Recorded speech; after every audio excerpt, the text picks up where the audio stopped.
Secret cameras తో తను spy చేశాడు. దువ్వాడ శివప్రసాద్ ఆఫీస్ లోకే వెళ్లి ఈ దువ్వాడ శివప్రసాద్ ఇంకొక వ్యక్తి, అతను ఎవరో మీకు ఈ వీడియోస్ లో చూస్తే తెలుస్తుంది, నేను అతని పేరు చెప్పాలని కూడా అనుకోవట్లేదు. సో వాళ్ళు బేరం మాట్లాడుకుంటున్నారు, నీ వ్యాపారం నీది, నా వ్యాపారం నాది, మాకు సెటిల్ చేయండి అని చెప్పి.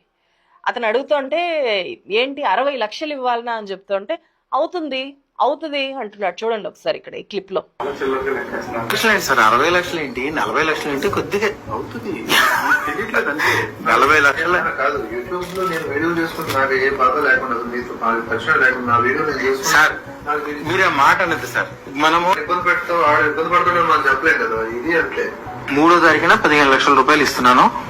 ఒక రోజు అటు ఇటుగా ముందే ఇవ్వచ్చు కూడా. వారిది ఏమి దువ్వాడ శివప్రసాద్ గారిది ఏమాత్రం మళ్ళీ బాధితులు కూడా ఉండదు. మళ్ళీ వీడియో ఏముందో తీసేయాలి, మళ్ళీ సెటిల్మెంట్ గానీ మళ్ళీ ఆయన ఫోన్ చేసి మళ్ళీ డబ్బుల విషయంగా